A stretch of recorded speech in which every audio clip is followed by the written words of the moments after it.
আজকের রেসিপিটায় আছে না কোনো গ্যাসের ব্যবহার, না আছে মাইক্রোওভেনের ব্যবহার।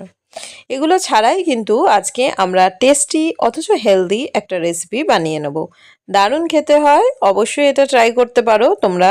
সকালবেলা ব্রেকফাস্টে আমরা অনেক সময় ভাবি যে কী বানাবো, এরকম যদি গ্যাস বা মাইক্রোওভেন ছাড়াই কম খরচে একদম হেলদি একটা টেস্টি রেসিপি পাওয়া যায় তাহলে তো কোনো কথাই নেই।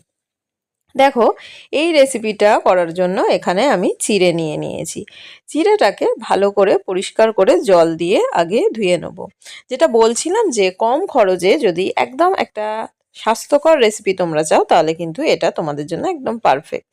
এটা আমি মাঝে মাঝেই ট্রাই করি, তো এখন যেহেতু গ্যাসের সমস্যা তাই ভাবলাম যে তোমাদের সাথে এই রেসিপিটা একটু শেয়ার করি। কম বেশি আমরা সবাই কিন্তু এখন গ্যাস নিয়ে ভুক্তভোগী, তো সকালবেলা এটা বানিয়ে ফেলতে পারো। হেলদি কিন্তু টেস্টিও হয় রেসিপিটা। চিড়েটা ভালো করে ধুয়ে নিয়ে এখানে আমি দিয়ে দিয়েছি টক দই। আর এখানে দেখো পেঁয়াজ কুচিয়ে রেখেছিলাম, পেঁয়াজগুলোকে ভালো করে ধুয়ে নিয়েছি, লঙ্কাগুলোকেও ধুয়ে নিয়েছি, দিয়ে পেঁয়াজ কুচো আর লঙ্কা কুচো দিয়ে দিয়েছি। এখানে দিয়ে দিলাম আমি বাদাম।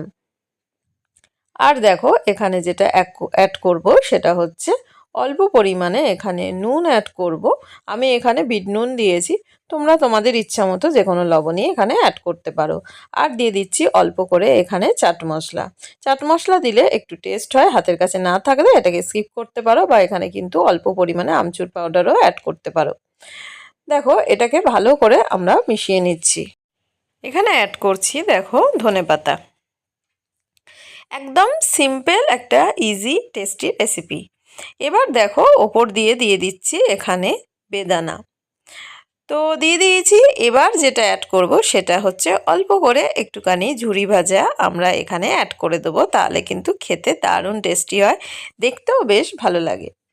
তো রেডি হয়ে গেছে কিন্তু আমাদের এই হেলদি টেস্টি একদম সিম্পল সাধারণ একটা রেসিপি, খেতে কিন্তু দারুণ। ভালো লাগলে অবশ্যই কমেন্টে জানিও যে কীরকম লাগলো। থ্যাঙ্কস ফর ওয়াচিং, সবাই খুব ভালো থেকো, টাটা।